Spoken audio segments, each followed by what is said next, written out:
నిజంగానే అందరూ అంటున్నట్టు ఈ 2025 అలా వచ్చి ఇలా వెళ్ళిపోయినట్టు ఉంది కదా. సేమ్ నాకు కూడా అలానే అనిపించింది.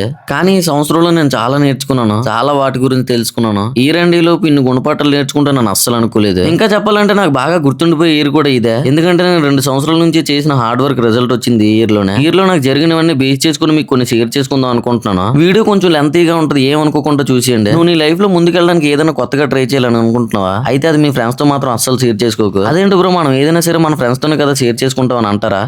నేను కూడా సేమ్ అలానే అనుకున్నాను. కానీ అందరూ ఒకేలా ఉంటారు. నువ్వు దాని గురించి చెప్పగానే నీతో చాలా బాగా మాట్లాడతారు. కానీ ఒక్కసారి నువ్వు అక్కడ నుంచి వెళ్ళిపోయిన తర్వాత చూడు, నీ గురించి ఎంత దారుణంగా మాట్లాడుకుంటారంటే, వాడు అది చేస్తాడంట, ఇది చేస్తాడంట, వాడికి ఎందుకురా ఇవన్నీ అని నిన్ను చాలా తక్కువ చేసి మాట్లాడతారు. నీకు ఏదైనా ఒక పెద్ద ప్రాబ్లం రాని ఒక్కడు కూడా నిలబడ్డా అందరూ చేతులెత్తేస్తారు. అది ఎంత క్లోజ్ ఫ్రెండ్స్ అవునే, మన ఆనందంతో పాటు బాధలో కూడా ఎవరైనా ఉన్నాడంటే అది మన అమ్మ నాన్న. అందుకే ఎవడు ఏమంటున్నా సరే పట్టించుకోకుండా నువ్వు అనుకున్న దానిపైన దృష్టి పెట్టి గట్టిగా హార్డ్ వర్క్ చేయి, పక్కాగా రిజల్ట్ వస్తుంది. మన లైఫ్ లో కొంతమంది వస్తూ ఉంటారు, పోతూ ఉంటారు. ఇప్పుడు నీతో ఒకటి క్లోజ్ గా ఉన్నాడు కదా అని పర్మనెంట్ గా వాడు నీతోనే ఉండిపోతాడు అని అనుకోకు. వాడు నిన్ను వదిలేసిపోయాడని ఆలోచిస్తూ ఉండిపోకు. ఎందుకంటే ఒకరి పైన ఫీలింగ్స్ ఎప్పుడు ఒకేలా ఉండవు. అది లవ్ అయినా ఫ్రెండ్షిప్ అయినా ఏదవనే, నువ్వు ఎవరికైతే నచ్చితో వాళ్ళే నీతో ఉంటారు. నువ్వు నచ్చడం వల్ల నిన్ను వదిలేసి వెళ్ళిపోతారు. అందుకే ఎవరిపైన నమ్మకం పెట్టుకోకుండా ఎవరున్నా లేకుండా నువ్వు అనుకున్నది నువ్వు చేయగలవనే నమ్మకం నీకు ఉండాలి. అయినా సరే నువ్వేం చేసేవని ఇవన్నీ మాకు చెప్తున్నావు అని అంటారా? నేను ఏమీ చేయలేదు, ఇంకా చేయడానికి ట్రై చేస్తూనే ఉన్నాను. నాకు ఎలా జరిగింది మీకు కూడా ఎలా జరుగుతూ ఉంటే జాగ్రత్తగా ఉండాలని నేను చెప్తున్నాను. ఎందుకంటే ఎవరి లైఫ్ ఆడే చూసుకోవాలి. ఈ ఇయర్ లో నాకు ఇలాంటివి చాలానే జరిగాయి, కానీ నేను మాత్రం చాలా హ్యాపీగా ఉన్నాను. అది కేవలం మీ వల్ల. 2025 స్టార్టింగ్ లో యూట్యూబ్ లో నాకు 10K సబ్స్క్రైబర్స్ కూడా లేరు. ఇన్స్టాలో అయితే అసలు ఫాలోవర్స్ కూడా లేరు. కానీ ఇప్పుడు యూట్యూబ్ లో 176K, ఇన్స్టాలో 50K ఫ్యామిలీ మెంబర్స్ ఉన్నారు. ఇంతకన్నా నాకు ఏం కావాలి చెప్పండి. నేను ఏదో పెద్ద సాధించేసానని కాదు, కానీ నాకు మాత్రం ఇది చాలా పెద్ద అచీవ్మెంట్. మీరు చూపించే ఈ లవ్ అండ్ సపోర్ట్ కి నేను ఏం చెప్పినా తక్కువ. నేను ఇంకా మంచి మంచి వీడియోస్ చేసి మిమ్మల్ని అందరినీ ఎంటర్టైన్ చేయడానికి ట్రై చేస్తూ ఉంటాను. మన YouTube and Insta family members అందరికీ హ్యాపీ న్యూ ఇయర్. మీరు ఈ ఇయర్ లో ఏవైతే చేయాలనుకుంటున్నారో అవన్నీ సక్సెస్ఫుల్ గా అవ్వాలని కోరుకుంటున్నాను. సరే, మన నెక్స్ట్ వీడియోలో మళ్ళీ కలుసుకుందాం ఫ్రెండ్స్. అంతవరకు టాటా, బాయ్ బాయ్.